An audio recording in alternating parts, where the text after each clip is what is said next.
Sud Radio Média, 10h-10h30, Valérie Expert, Gilles Gansman.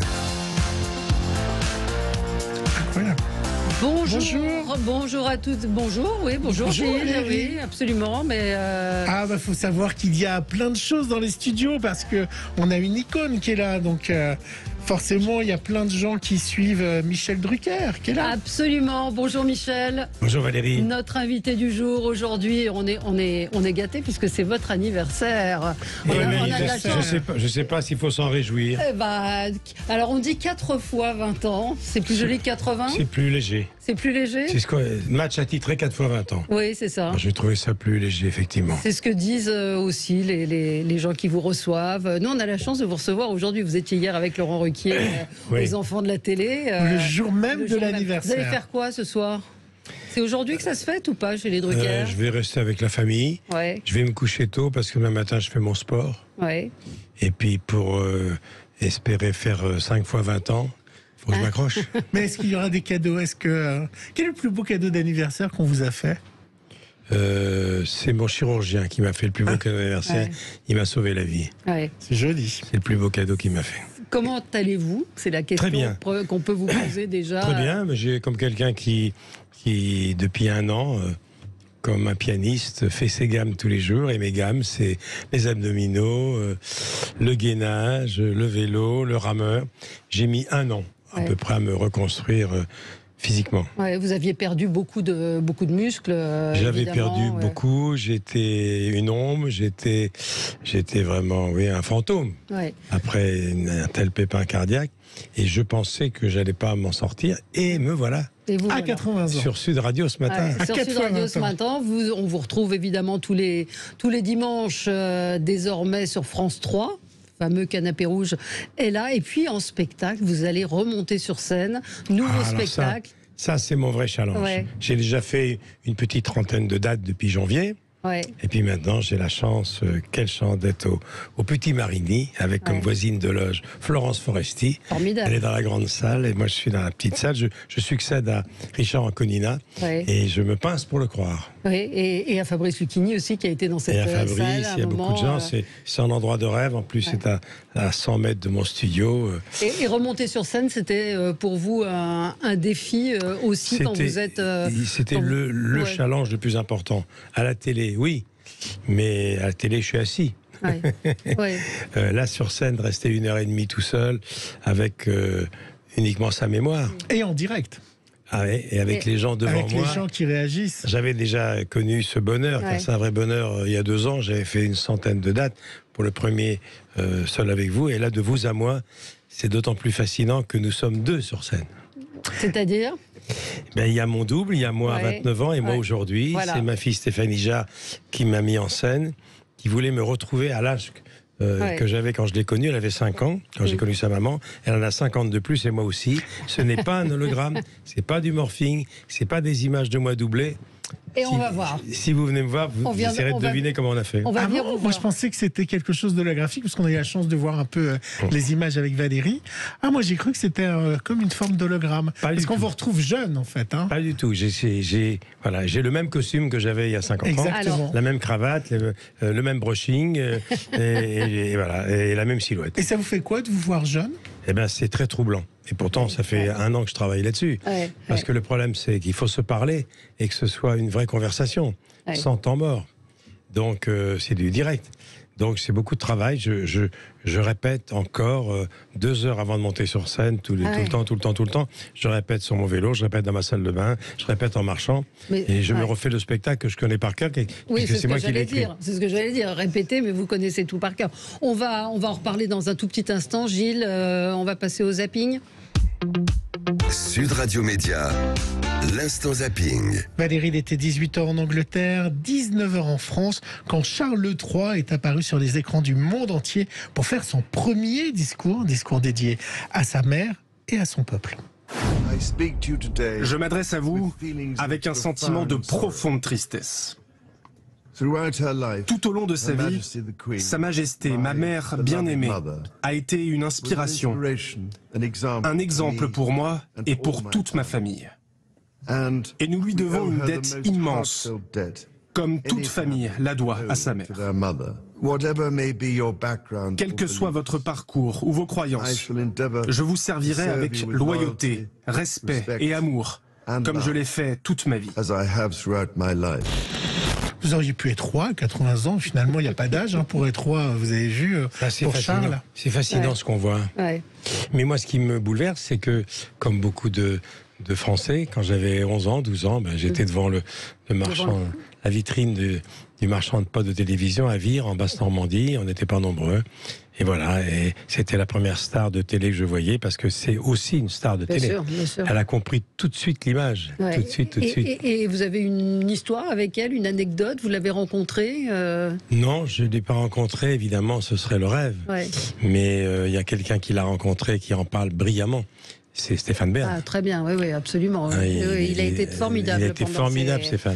Ouais. Non, je ne l'ai pas rencontré. Je suis allé à Londres, je suis allé à Wembley pour commenter des matchs, mais je ne l'ai jamais rencontré. Mais c'est quelqu'un de fascinant. Et ce qui me frappe, c'est qu'elle a très peu parlé. En 70 ans de règne, il y a très peu de discours de la reine. C'est vrai. Elle a régné dans le silence, mais elle n'en pensait pas moins. Et puis... à 26 ans, elle a Winston Churchill comme Premier ministre qui a 75 ans. Elle en a que 26. Mais en antenne, vous me disiez que votre souvenir de la reine, c'était son couronnement, puisque vous étiez à l'ORTF. J'étais devant le marchand de poste. Là, c'était Jacques Salbert, grand, qui était correspondant à Londres, qui commentait en noir et blanc. Et c'était fascinant. Elle avait déjà compris la force de l'image. Et elle a compris tout, parce que quand Buckingham a annoncé son décès il y a quelques jours, c'était sur Twitter. Bien sûr. Donc là, on voit. Ça vous fait rire, les blagues qu'il y a sur vous? Oui. Avec la reine d'Angleterre, Michel Drucker 1 point, la reine d'Angleterre 0. Oui. On vous a vu sur les réseaux sociaux avec un chapeau déguisé en reine d'Angleterre. Oui, mais d'ailleurs, ce chapeau, cette photo, elle était déjà dans mon précédent spectacle. Et elle sera dans le prochain, où je fais un clin d'œil. Ouais. C'est vrai, mais c'est vrai que ça me fait beaucoup, beaucoup, beaucoup rire. Oui. Bon. Samedi matin, le roi, les princes et leur épouse sont venus chez moi pour me serrer la pince. C'est l'image qui a surpris tout le monde. Deux frères qui mettent de côté leurs différends, unis dans la douleur. Hier après-midi, sur la longue promenade du château de Windsor, Harry et Meghan, duc et duchesse de Sussex, se sont joints à William et Kate, les nouveaux princes et princesses de Galles, pour un bain de foule de 45 minutes. C'était merveilleux. J'étais devant ma télé avec mon café et soudain je les ai vus sortir ensemble. Je n'en ai pas cru mes yeux. C'est une magnifique scène d'unité. Je suis vraiment heureux. Ils sont forts en marketing. Vous n'avez pas été dupe, Michel. Non, ils ont surtout pensé à la reine. Bien sûr. Ils ont fait ça pour la reine, parce qu'ils se haïssent. Ouais. Il y a un bouquin d'Harry qui va sortir, qui est gratiné, paraît-il. Ouais. Mais ils ont fait le job. Oui, ils l'ont fait. Et ça marche. Et ça marche, parce que les gens en Angleterre pensent qu'ils sont réconciliés. Ils sont réconciliés pour quelques heures. Jusqu'au 19. Oui, après, ce sera autre chose. Alors, vous avez peut-être un peu raté votre vie, parce qu'il y avait un moyen de gagner beaucoup, beaucoup d'argent, beaucoup plus que la télé, c'est être influenceur. Alors ça, je serais à Dubaï, botoxé de partout. Je m'appellerais Michel Kardashian. Voilà. Et je serais à Dubaï. Ça me fait beaucoup rire. Ouais. Vous en parlez dans votre spectacle ou pas? Des influenceurs, non, parce que c'est très drôle. Parce que faut que vous le fassiez. Oui, vous pourriez le mettre, oui. Non, vous pourriez être influenceur, il faut le mettre dans le spectacle. En Kardashian. Mais c'est incroyable. C'est le paradis du vide. C'est ça qui est formidable. C'est ça. Et ben hier, ils sont des hommes et des femmes sandwich. Ah oui, c'est ça. Alors je vais vous en parler. Vous n'avez pas regardé Complément d'enquête hier soir? Non, c'était trop tard pour vous. C'était 23h. Je le regarde en replay. Oui, il faut le regarder. C'était vraiment formidable. Très belle enquête de Tristan Valex, des équipes de Tristan Valex. Sur le business des influenceurs, avec la papesse Magali Berda, dont le système a été un peu démonté par les équipes du magazine. Alors des influenceurs, Michel Drucker, qui gagnent des fortunes sans payer d'impôts. Les placements de produits seraient 2 fois plus rentables pour les marques que les spots publicitaires. Pour la star Nabila et ses 7 300 000 abonnés, les annonceurs payent jusqu'à 10 000 € pour une courte vidéo. Pour Jessica Thévenin, 6 200 000 abonnés, c'est 7 000 €. Mila Jasmine et ses 3 300 000 abonnés coûtent jusqu'à 3 000 €. T'as un business qui marche, t'es content de travailler parce que tout ce que tu fais, ça vient pour toi et tu donnes rien aux autres et ça te motive encore plus. Tu te lèves le matin, t'as la hargne, quoi. Ils ont dû se faire allumer en complément d'enquête, non? Oui. Il y a eu plein d'avocats qui ont essayé d'empêcher la diffusion, mais voilà. Moi, j'ai beaucoup regardé, j'ai cherché. Je vous ai jamais trouvé en train de faire une publicité. Vous avez jamais fait de publicité? Oui, on vous l'a proposé, oui. Vous en avez fait aucune? Non, jamais. J'ai fait un truc, j'ai fait un jour toute une campagne contre la faim. Non, jamais. Ouais. On me l'a proposé, bien sûr. Mais non, parce que c'est pas notre truc. Mais je comprends qu'on puisse le faire et que les acteurs le fassent parce que c'est très bien payé. Ouais. Et puis la pub, ça fait travailler beaucoup de gens. Mais jamais pour une boisson, pourquoi? Non, peut-être pour, je sais pas, pour un déambulateur, peut-être. Ça va venir. Peut-être, oui. Pour des prothèses auditives, bientôt, je vais le faire. Écoutez, oui. C'était Robert Hossein qui l'avait fait. Hein, oui, absolument. Donc, voilà. Et Gilles, on finit? On finit avec samedi, c'était, vous savez, barbecue et politique, c'était la fête de l'humanité. Et la fête de l'humain qui est connue pour ses stars. Il a fait fort, Roussel. Hein. Il a fait fort. Valérie, on a parlé dans ses débats. Il s'est bien payé Mélenchon, quand même. Oui. Quelle unité. Et qui viennent, vous savez, il y a des stars qui sont venues chanter évidemment à la fête de l'humain. France 2 a ressorti ses archives et une petite archive qui est un petit bijou, vous verrez, de Georges Marchais et de Johnny Hallyday. Oui, je l'ai vu ça. Vous l'avez vu, écoutez. Les Who, Pink Floyd ou même James Brown. Tous ont un point commun, ils sont venus à la fête de l'humanité. Une programmation 5 étoiles. Johnny Hallyday viendra plusieurs fois. Ils volent même la vedette à Georges Marchais. Johnny Hallyday, vous allez l'avoir, mais vous l'aurez d'autant plus vite que j'aurai terminé mon discours. Je suis dans la rue. Extraordinaire archive. Hein. Ah oui, mais tout le monde a fait la fête de l'humain, tout le monde. Bien sûr. Il n'était pas très communiste, Johnny. Johnny était tout terrain. Il était aimé par œcuménique. Hein. Il était tellement au-dessus de ça. Mais moi, j'ai présenté un spectacle à la fête de l'humain. Ça me laisse un souvenir très fort. J'ai présenté un spectacle Jean Ferrat. Ah oui. Voilà, Georges Leroy, qui dirigeait l'UMA, m'avait demandé, et voilà, et les amis de Ferrat m'avaient dit ce serait bien, puisque c'était un copain. Je suis allé, j'ai été très bien reçu. Il y avait une foule gigantesque. Ouais. Et puis, Ferrat, à la fête de l'UMA, là, on était raccord. Là, là ça marchait. Allez, petite pause et on revient dans un instant pour parler de votre spectacle au Studio Marigny à partir du 1er octobre. Et puis de Vivement Dimanche sur France 3 désormais. À tout de suite. Sud Radio Média, l'invité du jour. L'invité du jour, c'est The King, Michel Drucker. 80 ans aujourd'hui, animateur, producteur tous les dimanches sur France 3, 13h30, Vivement Dimanche. Et puis, nouveau spectacle de vous à moi au Studio Marigny. Ce sera à partir du 1er octobre, les samedis et dimanches, 17-18h. C'est bien parce qu'on peut se coucher tôt. On peut se coucher tôt, oui, j'ai un public qui doit rentrer tôt. Voilà.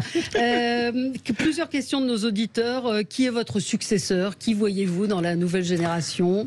C'est très compliqué. Ouais. Je sais pas. Il y en a plusieurs ils sont tous très bons quand même, parce que même si certains sont clivants, c'est pas le problème. La télé, c'est du boulot. Hein. Bon, j'en sais quelque chose. Ils sont tous très bons.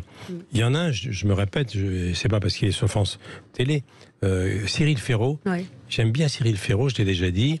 Il y a Jean-Jacques Bourdin qui vient faire repasser une tête. Voilà. Ah, Jean-Jacques. Voilà. Ça va, Michel. Jean-Jacques, on a tellement de souvenirs ensemble. Qui se sont connus à RTL. Ouais. Oui, et on était des reporters sportifs au départ. Voilà. Et puis on a essayé de bien s'en sortir. Quand on a trop je suis content que tu sois revenu à l'antenne. Voilà. Il y a beaucoup d'auditeurs qui sont contents. On m'en parle déjà beaucoup. Ça me fait plaisir. Voilà. Et merci vraiment. Voilà. Parce que vraiment, je suis content. On s'est vu il n'y a pas longtemps tous les deux. On a déjeuné ensemble il n'y a pas longtemps. Ouais. Bon, alors là, on continue. Après, on va rentrer en retard. Oui, donc Cyril Ferraud. Mais Combal est très pro. Même Cyril Hanouna est très pro.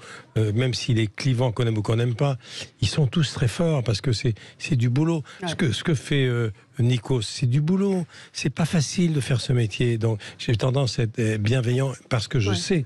Oui, vous je savez sais la ce que c'est. difficulté. Et encore, ils sont pas au bout du chemin. Moi, j'ai déjà 60 ans d'heures de vol. Et Christophe de Chavannes qui redevient chroniqueur aux côtés de Léa Salamé. Bah, évidemment, mais il aurait. Si Christophe n'avait pas arrêté Coucou c'est nous, qui n'a duré que 2 saisons, soit 16 mois, formidable. il aurait fait une carrière éblouissante. Il a inventé un truc, Christophe. C'était un surdoué. Qu'est-ce qui fait votre longévité?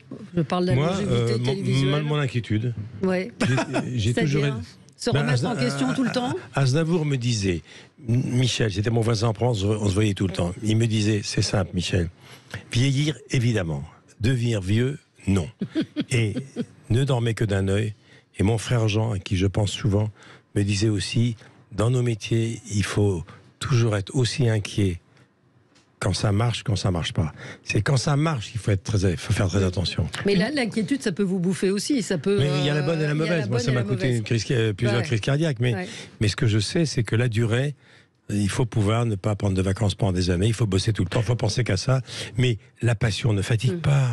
Envie d'avoir envie. Ce que Goldman a écrit pour Johnny. Moi, j'ai toujours envie de travailler et de voir les gens. Une petite question célèbre média. ou pas. Ouais. Jean Drucker, il aurait pensé quoi de la fusion d'M6 et TF1? Il serait marré parce que moi, à une époque, je me souviens, le lait qui n'est plus là, on est venu pratiquement aux mains avec Taverneau, qui n'est pas un enfant de cœur. Ah, je savais pas. Il se haïssait à l'époque. Alors, Jean et Patrick Lelay, puisque maintenant ils sont là-haut tous les deux, ils doivent se marrer. Cela dit, c'est pas idiot. Ça doit être un gros morceau, mais c'est pas idiot parce que avec les plateformes américaines, on est encore des nains. Donc je peux comprendre, mais ça ne va pas être facile. Le spectacle, donc c'était un challenge, vous nous l'avez dit, de remonter sur scène. Je pense qu'à ça, parce que je vais aller en province bientôt. Là, je suis à Marigny, voir les gens devant moi. J'avais tellement envie de ça depuis longtemps, en le gardant secret. Je me suis dit un jour, il faut que j'y aille, sinon je ne saurais pas ce que c'est. J'ai commencé à faire la scène à 77 ans. Mais vous n'avez pas envie d'aller, je ne sais pas, à Tahiti, vous reposer, être avec votre femme, vous marrer, dépenser l'argent? Ah non. Pourquoi? Mais non. Moi, le seul truc qui me passionne, c'est mon job. Mon père était comme ça, mon père était médecin, il soignait les gens jour et nuit, il est mort à 80 ans, quelques semaines avant il faisait un accouchement dans les fermes. À l'époque, on accouchait dans les fermes. Pas du tout. Vous n'avez pas d'autre plaisir? Non, mon plaisir, moi, c'est de voir les gens. Voir les gens. Jean-Jacques, tiens, puisqu'on parle de Jean-Jacques Bourdin qui est encore là. Jean-Jacques Bourdin, il parle aux gens. Et moi, les vrais gens, ça me passionne autant. Je vais vous faire une confidence. Mes vrais amis ne sont pas des gens du métier. J'ai peu d'amis dans le métier, beaucoup de copains. Et d'ailleurs, il y a un certain nombre d'artistes, je ne les citerai pas pour ne pas casser le rêve, que j'aurais préféré ne pas rencontrer, écouter seulement leurs disques, seulement voir leurs films, lire leurs livres. Il y a des gens qui ne sont pas des belles âmes dans ce métier, c'est pas la majorité, mais il y a aussi des gens formidables. Et si vous venez me voir sur scène, vous verrez que mes meilleurs souvenirs de carrière jusqu'à maintenant, et ça fait quand même près de 60 ans, ce sont les vrais gens. C'est pas forcément Non, ce sont les vrais gens. Il y a des gens magnifiques qui vous écoutent, des anonymes qui sont des gens magnifiques. Et puis il y a des gens très célèbres, très riches, très connus, qui sont imbuvables. Vous avez eu des vraies déceptions dans les gens que vous avez reçus? Quelques-unes. Je pense que vous ne nous donnerez pas de nom. Mais non, mais ceux avec qui je suis plutôt réticent, ils ont tous un point commun, aucune reconnaissance et aucune gratitude. Ce qui m'a le plus touché dans le numéro de match qui est en vente, c'est le mot de Jean-Jacques Goldman, c'est le mot de Céline Dion, c'est le mot de Michel Onfray, c'est le mot de Bruel, c'est le mot de Jean-Claude Killy, mon copain Jean-Claude. On avait 18 ans ensemble. Mais c'est vrai, Goldman parle très peu. Jean-Jacques jamais, je connais Jean-Jacques dans une autre vie, le fil n'a jamais été coupé. Et moi, ça m'a fait très plaisir qu'il réponde à un match et qu'il dise ça. Ah bah oui, Alors, je vais redire une fois encore ce que Thierry Leluron me disait quand il se moquait de Loulou Gasté, le mari de Lynn Renaud. À partir de maintenant, les bougies seront plus chères que le gâteau. Voilà. Merci beaucoup. Ça me fait très plaisir. Merci. Voilà. Merci Patrick Roger. Voilà. Merci Jean-Jacques. Merci Valérie. Merci à toi. Voilà. Et merci beaucoup. Ben voilà. Et Annie s'est acheté le gâteau. Voilà. Oui. Et ce soir, je vais faire une exception. Je vais être en décalage horaire. Je vais me coucher à minuit. C'est le jet lag pour moi. Vous êtes né à quelle heure? Vous savez ou pas? Je sais pas. Vous savez ce que me disait Johnny? J'en parle dans mon spectacle. Johnny m'appelait toujours à 4h du matin. Alors, c'est Johnny. Tu sais, Johnny Hallyday, comme s'il y en avait deux. Qu'est-ce que tu fais? J'ai dit, je dors. Et pourquoi? Je dis, tu sais, à 4h30 du matin, il y a beaucoup de gens qui dorment. Eh ben, réveille-toi. Vous verrez ce que je dis sur Johnny quand je l'ai amené en hélicoptère au sud du Stade de France. Mais non, ça me touche beaucoup. Un gâteau d'anniversaire à 10h30 du matin. Mais vous mangez du gâteau ou pas? Je vais en goûter avec vous quand même. Mais c'est vrai que vous faites toujours à vos auditeurs de Sud Radio. Très attention à votre alimentation toujours. Vous aimez puisque vous venez sur Sud Radio, je voudrais saluer comme vos auditeurs parce que je suis de plus en plus provincial. Que dis-je? Provençal. Alors, on a eu beaucoup de questions. Il y a eu juste une question sur le cyclisme. Oui, c'est ça. Est-ce qu'il y a une relève? Est-ce qu'on a trouvé le nouvel Edimère? Wout van Aert. Wout van Aert, c'est le nouveau Edimère. Il ne gardera pas le Tour de France. Pourquoi? Parce qu'il a compris que si on veut faire un grand palmarès, il faut gagner les grandes classiques belges. Donc il va gagner Liège-Bastogne-Liège, il va gagner le Tour des Flandres, il va gagner Paris-Roubaix. Alors que si on se prépare pour le Tour de France, c'est un truc très spécialisé. Et si on ne gagne pas, on n'a plus de palmarès. Voilà. Le plus beau palmarès, c'est ceux qui ont gagné des classiques. Mais Wout van Aert, et puis celui qui vient de gagner le Tour d'Espagne. Ouais. Jean-Jacques. Oh là, Evenepoel. Oh là là. Voilà.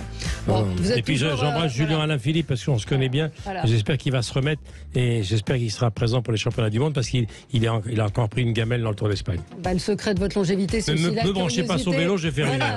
C'est ça, c'est la curiosité. Jean-Jacques. Wout van Aert, extraordinaire coureur. Wout van Aert, maillot vert dans le dernier Tour de France. C'est un coureur magnifique, il va tout gagner. Les sportifs se retrouvent en piste, Jean-Jacques. Voilà, Jean-Jacques il sait de quoi il parle. En piste. Si Guy Kedia était là, il dirait la même chose, tu vois. Et Jean-Jacques est à l'antenne, là. Quel souvenir vous avez de Michel Drucker? Des souvenirs avec Michel? Des quantités. D'abord, nous avons commencé ensemble. Lui, il a commencé un peu avant moi, mais nous avons été journalistes sportifs. Ce qui est très important. C'est ce que j'ai dit tout à l'heure. Ce qui est très important. C'est la meilleure école. C'est la meilleure école. C'est l'école de la précision. Et du direct. L'école du direct. L'école du direct. Et puis l'attention. Et là, il n'y a pas de prompteur ni d'oreillette. Exactement. Il faut y aller. Vous avez un prompteur ou pas? Non, je n'ai jamais su utiliser ça. Et j'ai pas d'oreillette non plus. C'est pas. Mais je ne dis pas que je ne ferai pas appel à une nouvelle technique auditive. J'aurai peut-être un jour quelque chose dans les oreilles, mais c'est pour écouter, comme les vieux. Mais pas pour qu'on me souffle. Rappelle bien que machin est à l'Olympia à telle heure. Non, j'ai pas besoin de prompteur pour ça. Allez, Patrick Roger, champagne en main, et on va fêter ses 80 ans. Bon anniversaire. C'est la cuvée Sud Radio? Absolument. La cuvée Michel Drucker. Puis Jean-Jacques Bourdin qui reçoit le patron du PCF, c'est ça? Ah oui, il a des choses à dire.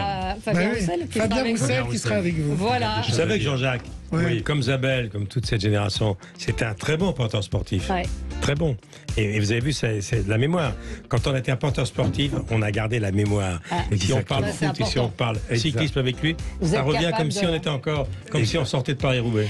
Allez, à partir du 1er octobre, on vous retrouve au Petit Marigny. Vous viendrez me voir, hein? Je viendrai avec plaisir. J'accepte volontiers votre invitation. Et vous serez couché tôt car je joue en matinée. Voilà. Merci absolument. Valérie. Merci à beaucoup. Vous. Merci. Et je salue vos auditeurs qui sont aussi mes téléspectateurs. Bien sûr. Et on se retrouve demain et Jean-Jacques va filer dans le studio en vélo. Allez. Prends un petit morceau de gâteau, Jean-Jacques, quand même. Allez.